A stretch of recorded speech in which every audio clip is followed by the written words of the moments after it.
প্ৰদূষিত হৈ আহিছে, এই কথাবোৰ যদি আমি সৰুৰ পৰাই তেওঁলোকক শিকাব পাৰোঁ, তেতিয়া হয়তো এই পৰিৱেশৰ সজাগতা সম্পৰ্কে বহুত ডাঙৰ ডাঙৰ স্কিম লৈ পেলাই হয়তো নকৰিলেও হ'ব, কিন্তু মই ভাবিছোঁ আৰু দেখা পাইছোঁ ক্লাছ 2, 3, 4 এইবিলাকত খুব সৰু সৰু কবিতা কিছুমান সেইকাৰণে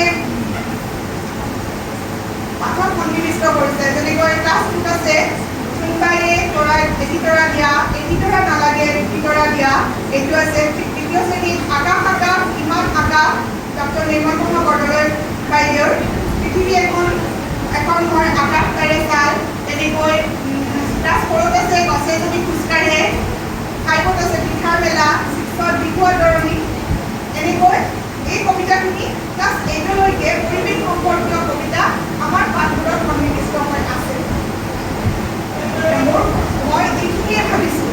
আৰু মূল কথাটো হ'ল আমি এই পৃথিৱীখনত জন্ম লৈছোঁ, ইয়াতে বাস কৰিছোঁ আমি, মৃত্যু আমাৰ ইয়াতেই হ'ব। কিন্তু এই যে সময়খিনি জন্মৰ পৰা মৃত্যুলৈকে ঘটি যোৱা এই সময়খিনি মই ভাবোঁ আমি আমাৰ পৃথিৱীখনক খুব ভালকৈ জানিব লাগে। পৰিৱেশ বুলি ক'লে এতিয়া এনেকুৱা এটা হৈছেগৈ, আজি পৰিৱেশ দিৱস বুলি ক'লে আমি আমাৰ এটা হৈ গৈছে কি ধাৰণা এটা, গছ ৰুব লাগে, গছ কাটিব নালাগে। পৰিৱেশ আমি সীমাবদ্ধ কৰিছোঁ গছ কটা বা গছ ৰোৱাত। কিন্তু পৰিৱেশ বুলি ক'লে জানো সেইটো হয়? পৰিৱেশ বুলি ক'লে আমাৰ প্ৰকৃতিত উপলব্ধ হোৱা বা আমাৰ চাৰিওকাষে থকা জীৱ হওক নিৰ্জীৱ হওক সকলো বস্তুৱে প্ৰকৃতিৰ উপাদান। গতিকে এই সকলোবোৰৰে সংৰক্ষণ হোৱাটো বা এইবিলাকৰ প্ৰতি মানুহ সচেতন হোৱাটো প্ৰয়োজন। আৰু এই